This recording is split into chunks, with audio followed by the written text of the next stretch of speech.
पिता पुत्र की रोचक कहानी। एक बार पिता और पुत्र जलमार्ग से यात्रा कर रहे थे और दोनों रास्ता भटक गए।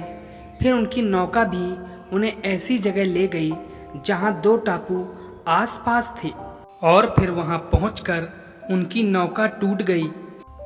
पिता ने पुत्र से कहा, अब लगता है हम दोनों का अंतिम समय आ गया है। दूर दूर तक कोई सहारा नहीं दिख रहा है। अचानक उन्हें एक उपाय सूझा। अपने पुत्र से कहा कि वैसे भी हमारा अंतिम समय नज़दीक है, तो क्यों ना हम ईश्वर की प्रार्थना करें।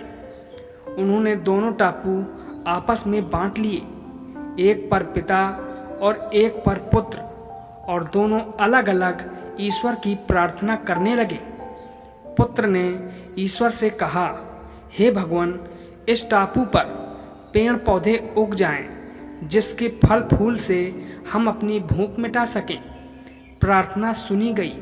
तत्काल पेड़ पौधे उग गए और उसमें फल फूल भी आ गए। उसने कहा, ये तो चमत्कार हो गया। फिर उसने प्रार्थना की, एक सुंदर स्त्री आ जाए जिससे हम यहाँ उसके साथ रहकर अपना परिवार बसाएं।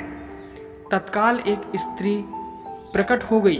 अब उसने सोचा कि मेरी हर प्रार्थना सुनी जा रही है, तो क्यों ना हम ईश्वर से यहाँ से बाहर निकलने का रास्ता मांगे। उसने ऐसा ही किया। उसने प्रार्थना की, एक नई नाव आ जाए जिसमें सवार होकर हम यहाँ से बाहर निकल सकें। तत्काल नाव प्रकट हुई और पुत्र उसमें सवार होकर बाहर निकलने लगा। तभी एक आकाशवाणी हुई, बेटा, तुम अकेले जा रहे हो, अपने पिता को साथ नहीं लोगे। तो पुत्र ने कहा, उनको छोड़ो, प्रार्थना तो उनने भी की होगी, लेकिन आपने उनकी एक भी नहीं सुनी।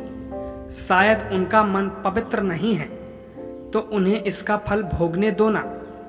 आकाशवाणी कहती है कि बेटा, क्या तुम्हें पता है कि तुम्हारे पिता ने क्या प्रार्थना की है? पुत्र बोला, नहीं।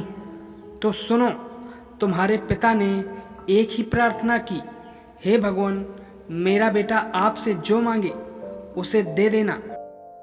मेरे प्यारे दोस्तों, आशा करता हूँ आपको कहानी पसंद आई होगी। यदि कहानी पसंद आई हो तो वीडियो को लाइक और चैनल को सब्सक्राइब करें। धन्यवाद।